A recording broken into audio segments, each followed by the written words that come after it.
now you change your mind.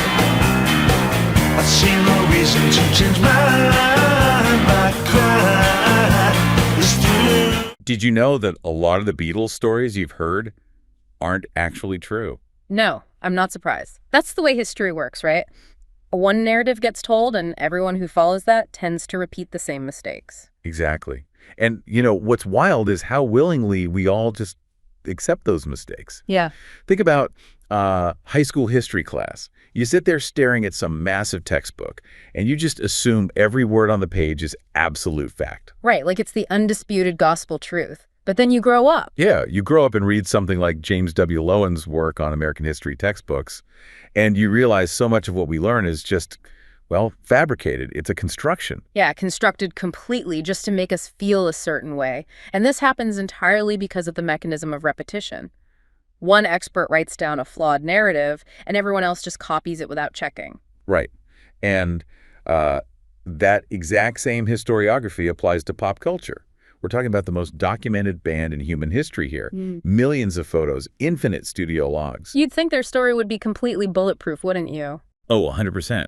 But writers just copied each other's mythology for decades. So today we're breaking down the 4 eras of this storytelling to expose 5 major fabricated myths. So those 4 eras, just to quickly set the stage, are the highly sanitized Fab 4 era of the 60s, the era sparked by the 1970 Rolling Stone interview, the heavy pro-John bias of the 80s, and finally, the modern era. Right, the modern era where meticulous historians finally built an evidence-based timeline. But before they cleaned it up, the mythology was just running wild. So let's jump right into lie number 1. Okay, lie number 1. This one is huge because it completely frames how the public understands the internal dynamics of the group. Right, so lie number 1 is the myth that Paul McCartney ruthlessly pushed original band member Stuart Sutcliffe out, specifically so he could take over on bass himself. Yeah, and this was heavily pushed in Philip Norman's 1981 biography. It essentially painted Paul McCartney as this calculating pop villain. Which, makes for great drama. It's like casting a Hollywood movie. Oh, yeah. Absolutely. You want conflict. Yeah, you have a script, and you just need a villain to make the plot interesting. It pushes back on the idea that biographers are always objective reporters. But what actually happened? Well, the truth is far less theatrical. Stuart Sutcliffe was a serious visual artist. He was deeply in love with Astrid Kircher and just wanted to stay in Hamburg. He chose to leave freely. Wait, so he wasn't, shoved out the door at all? Not even a little bit. He walked away of his own volition to pursue his art, and Paul McCartney only took over the bass with extreme reluctance. Oh, wow. Yeah, someone just had to do it to keep the band functioning. It wasn't some Machiavellian coup. Wow, so they just invented a villain arc out of thin air. And that leads perfectly into lie number 2, which came from that exact same era of writing. Yes, lie number 2 is the claim that John Lennon was, quote, 3/4 of the Beatles. That is such a wild claim. I mean, it reduces Paul McCartney, George Harrison, and Ringo Starr to basically glorified roadies. It does. But to understand why people bought it, you have to look at the devastating timing. That book dropped just months after John Lennon's murder in 1980. Right, the whole world was grieving. Exactly. When the public is mourning a tragedy of that magnitude, nobody wants to push back on a narrative that elevates the person they lost to a mythical status. So the 80s and 90s press just absorbed this massive overcorrection completely. It literally took decades of historians tracking song-by-song contributions to dismantle that myth. Yeah, they had to use studio outtakes and session notes to prove it was an actual equal collaboration. But, before the grief of the 80s, we had the pristine 60s image. Oh, right, the clean-cut mop tops. Which brings us to lie number 3. The myth that the Fab Four were naturally clean-cut and wholesome. Right, the official 1968 authorized biography pushed this hard, but it was heavily censored by their manager, Brian Epstein. Because Epstein was basically a PR genius scrubbing anything controversial, right? Completely.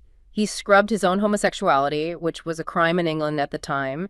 He hid the band's serious amphetamine use in Hamburg, the infidelities, all the bitter internal tensions. And the reporters just went along with it. Yeah, they self-censored. They desperately wanted to stay close to the epicenter of fame, so they played by Epstein's rules. See, that is so dangerous. It wasn't just a PR move. It corrupted the primary historical record for future generations. Exactly. You can't rate accurate history if your primary documents are compromised.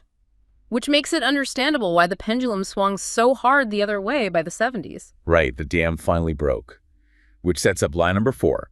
Lie number 4 is the myth that the 1970 Rolling Stone interview is the unvarnished, objective truth. And for decades, writers treated that interview like a historical goldmine. They took John Lennon's raw, furious words as absolute fact. But the historical methodology there is just so flawed. Look at the context. At the time, John Lennon was undergoing intense primal scream therapy. Right, a treatment specifically designed to bring unresolved childhood trauma to the surface. Plus, the band was in a miserable legal death spiral.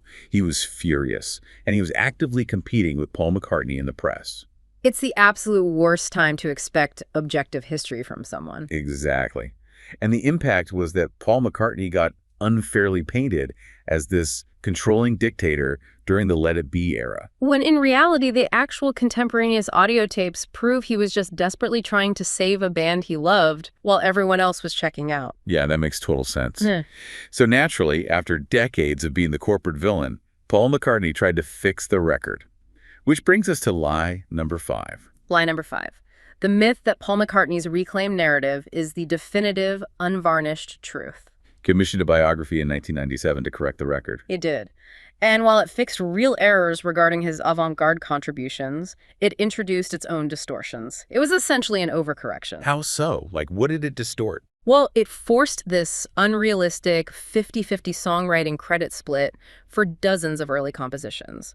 It ended up putting Paul McCartney's fingerprints on songs that the evidence shows were primarily John Lennon's solo creations. Ah, I see. So we just replaced one flawed narrative with another.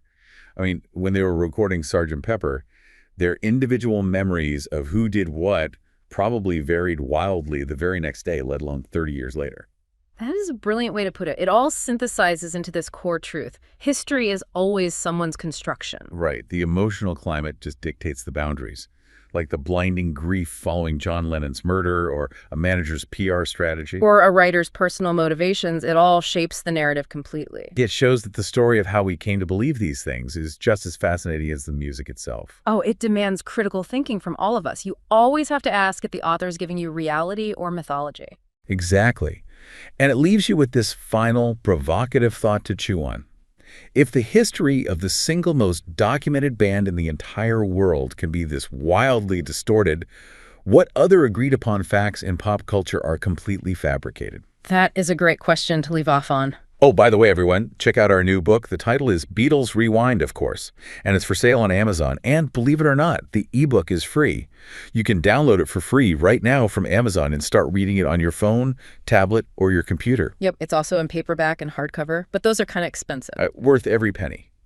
Until next time, when you listen. Your mind conducts its own symphony. You made me cry. I see no use in wondering why I cry for you, yeah. And now you've changed your mind.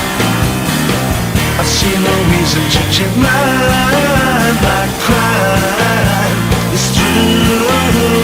Oh, you're giving me the same old lie. I'm wondering why. You hurt me then, you're back again. No, no, no, not a second time. Not a second time. Not a second time. Not a second time.